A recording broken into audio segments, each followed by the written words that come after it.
বন্ধুরা, বলা হয় যে পৃথিবীতে যদি কোথাও স্বর্গ থাকে তবে তা হলো কাশ্মীর। সুন্দর উপত্যকা, তুষারাবৃত পর্বতশৃঙ্গ এবং শ্রীনগরের গভীর ডাল হ্রদ এই স্থানের সৌন্দর্য বর্ণনা করে।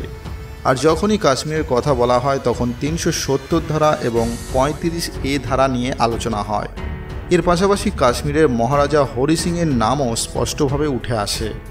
বন্ধুরা, প্রাচীনকাল থেকেই এই স্থানের ইতিহাস অত্যন্ত গৌরবোজ্জ্বল। আর আজ আমাদের ভিডিওতে আমরা মহারাজা হরি সিংয়ের এবং কাশ্মীরের ইতিহাস সম্পর্কে কথা বলবো। তো চলুন শুরু করা যাক আজকের ভিডিওটি। জম্মু ও কাশ্মীর ভারতের অবিচ্ছেদ্য অংশ। 1947 সালের আগে জম্মু ও কাশ্মীর ছিল একটি স্বাধীন দেশীয় রাজ্য। এর রাজা ছিলেন মহারাজা হরি সিং। স্বাধীনতার পর জম্মু ও কাশ্মীর ভারতের অংশ হয়ে ওঠে, আর যার জন্য একজন ব্যক্তিকে দায়ী বলে মনে করা হয়। তিনি ছিলেন জম্মু ও কাশ্মীরের শেষ রাজা হরি সিং। 1947 সালের 26শে অক্টোবর তিনি একটি ঐতিহাসিক সিদ্ধান্ত নেন। এরপর কাশ্মীর ভারতের অংশ হয়ে যায়। ভারত ও পাকিস্তান বিভক্তির পর থেকে কাশ্মীর দুই দেশের মধ্যে শত্রুতার কারণ হয়ে দাঁড়িয়েছে। জম্মু ও কাশ্মীর ছিল ভারতের একমাত্র দেশীয় রাজ্য যেখানে জনসংখ্যার বেশিরভাগই ছিল মুসলমান, কিন্তু রাজা ছিলেন একজন হিন্দু। এবার হরি সিংয়ের বংশধারা সম্পর্কে কথা বলা যাক। হরি সিং ডোগরা রাজবংশের অন্তর্ভুক্ত ছিলেন। এই রাজবংশের প্রথম রাজা ছিলেন গুলাব সিং। হরি সিং 1895 সালের 21শে সেপ্টেম্বর জম্মুর অমর প্রাসাদে জন্মগ্রহণ করেন। তার বাবা অমরজিৎ সিং। হরি সিং তার জীবনে 4 বার বিয়ে করেছিলেন এবং প্রবীণ কংগ্রেস নেতা ও লেখক করণ সিং রাজা হরি সিংয়ের পুত্র।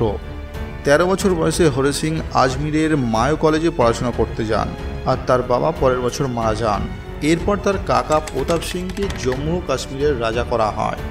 20 বছর বয়সে হরি সিং জম্মু ও কাশ্মীরের সেনাপতিতে নিযুক্ত হন এবং মহারাজা হরি সিং 1925 সালে জম্মু ও কাশ্মীর রাজ্যের শাসনভার গ্রহণ করেন। হরি সিং ছিলেন আধুনিক চিন্তাভাবনার একজন মানুষ। সিংহাসনে আরোহণের পর রাজা হরি সিং তার রাজ্যে পতিতাবৃত্তি, বাল্যবিবাহ এবং শিক্ষার মতো ঐতিহ্য বিলোপ করেন। তিনি রাজ্যের সকলের জন্য প্রাথমিক শিক্ষা বাধ্যতামূলক করেছিলেন। রাজা হরি সিং তার রাজ্যে শিক্ষা প্রদানের জন্য সেই সময় একটি বড় পদক্ষেপ নিয়েছিল। হরি সিং দলিত হিন্দুদের জন্য সমস্ত মন্দিরের দরজা খুলে দিয়েছিলেন এবং তিনি 1929 সালে এই সিদ্ধান্ত নিয়েছিলেন। তার রাজত্বকালে হরি সিং বর্ণপ্রথা এবং পতিতাবৃত্তির মতো প্রথা দূর করার জন্য অনেক সমাজ সংস্কারমূলক কাজ করেছিলেন। মহারাজা হরি সিং মুসলিম লীগ এবং এর সাম্প্রদায়িক চিন্তাভাবনার বিরুদ্ধে ছিলেন এবং দ্বিতীয় বিশ্বযুদ্ধের সময় 1944 থেকে 1946 সাল পর্যন্ত স্থায়ী যুদ্ধ মন্ত্রিসভার সদস্যও ছিলেন। 1947 সালের 26শে অক্টোবর মহারাজা হরি সিং একই সাংবিধানিক একীভূতকরণ দলিলের ভিত্তিতে জম্মু ও কাশ্মীরকে ভারতের সাথে একীভূত করেন, যার ভিত্তিতে বাকি দেশীয় রাজ্যগুলি ভারতে একীভূত হয়েছিল। সেই সময় মহারাজা হরি সিং একীভূতকরণ পত্রে লিখেছিলেন যে আমার এই একীভূতকরণ পত্রের শর্তাবলী ভারতীয় আইন 1947-এর কোনো সংশোধনীয় মাধ্যমে পরিবর্তন করা হবে না, যতক্ষণ না আমি নিজে এই পরিবর্তনের জন্য প্রস্তুত হই। রাজা হরি সিং স্পষ্টভাবে বলেছিলেন যে এই যোগদানের দলিল কোনো অবস্থাতেই ভাঙা হবে না। যদি না আমি এই পরিবর্তন করার জন্য সেখানে থাকি, তাহলে এই অধিকার কেবল মহারাজা হরি সিংয়ের থাকবে। এরপর পাকিস্তানের চিন্তাভাবনা নিয়ে কথা বলা যাক। কাশ্মীর সম্পর্কে পাকিস্তান সবসময় কী ভেবেছে? পাকিস্তান চেয়েছিল জম্মু ও কাশ্মীর ভারতের অংশ না হয়ে বরং পাকিস্তানের অংশ হোক। এর জন্য তারা যথাসাধ্য চেষ্টা করেছিলেন, কিন্তু মহারাজা হরি সিং পাকিস্তানের সাথে যেতে প্রস্তুত ছিল না। এতে ক্ষুব্ধ হয়ে পাকিস্তান 1947 সালের 22শে অক্টোবর কাশ্মীর আক্রমণ করে এবং যুদ্ধ শুরু করে। বিচলিত হয়ে রাজা হরি সিং 1947 সালের 24শে অক্টোবর পণ্ডিত নেহেরু এবং সর্দার প্যাটেলের সাথে কথা বলেন। এর আগে মহারাজা হরি সিং তার রাজ্যকে কোনো দেশের সাথে যুক্ত করতে চাননি, তা সে পাকিস্তান হোক বা ভারত। সে তার নিজস্ব একটি পৃথক রাজ্য চাইছিল, কিন্তু পাকিস্তানের আক্রমণে বিরক্ত হয়ে তিনি ভারতে যোগদানের সিদ্ধান্ত নেন এবং পণ্ডিত নেহেরু এবং সর্দার প্যাটেলের সাহায্য চান।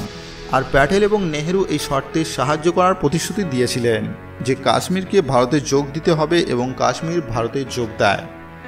মহারাজা হরি সিংয়ের একীভূতকরণ পত্রের শর্তাবলী 370 এবং 35A ধারা অন্তর্ভুক্ত ছিল, যা এখন ভারত সরকার বাতিল করেছে। মহারাজা হরি সিং জম্মুতে নিজের হরিনিবাসে জীবনের শেষ মুহূর্তগুলো কাটিয়েছেন। তিনি 1961 সালের 26শে এপ্রিল মুম্বাইয়ে মারা যান তার ইচ্ছা অনুযায়ী তার ছাই জম্মুতে আনা হয়েছিল এবং তাবি নদীতে বিসর্জন দেওয়া হয়েছিল। এই ছিল মহারাজা হরি সিংয়ের গল্প। এখন কাশ্মীরের ইতিহাসও ভারতীয় ইতিহাসে অন্তর্ভুক্ত। এবার আসুন এর ইতিহাস একবার জেনে নেওয়া যাক আর দেখা যাক ডোগরা রাজবংশের আগে কোন রাজবংশ এখানে রাজত্ব করেছিল এবং এখানকার সামাজিক, অর্থনৈতিক এবং রাজনৈতিক পরিস্থিতিতে কী উত্থান পতন ঘটেছে। ইতিহাসে দীর্ঘ সময় ধরে কাশ্মীর মৌর্য ও কুষাণদের দ্বারা শাসিত ছিল। বিখ্যাত ঐতিহাসিক কলহনের লেখা রাজতরঙ্গিনী বই অনুসারে সম্রাট অশোক ছিলেন কাশ্মীরের প্রধান শাসক এবং তিনি শ্রীনগর শহর প্রতিষ্ঠা করেছিলেন। অশোকের রাজত্বকালে কাশ্মীরে বৌদ্ধ ধর্ম প্রচার হয়েছিল।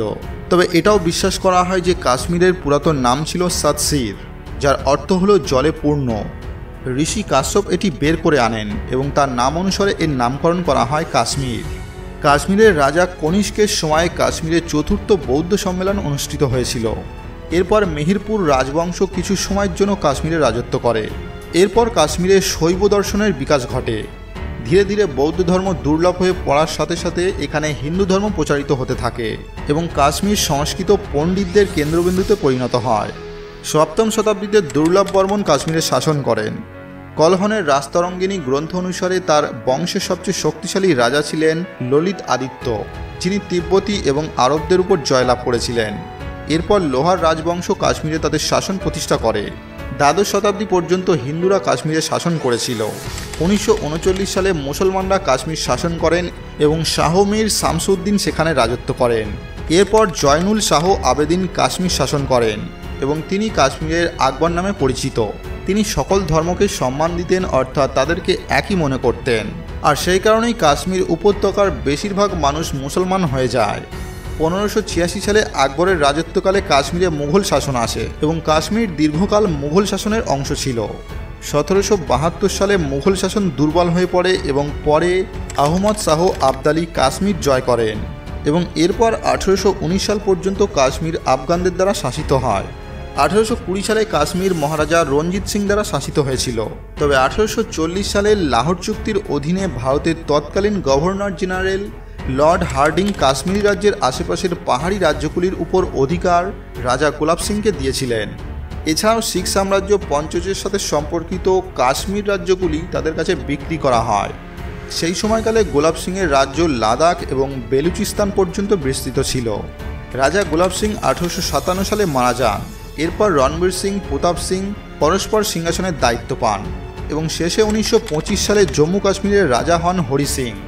এভাবে স্বাধীনতার সময় কাশ্মীর ডোগরা রাজবংশের অধীনে ছিল এবং 26 অক্টোবর 1947 সালে কাশ্মীর ভারতের সাথে একীভূত হয়।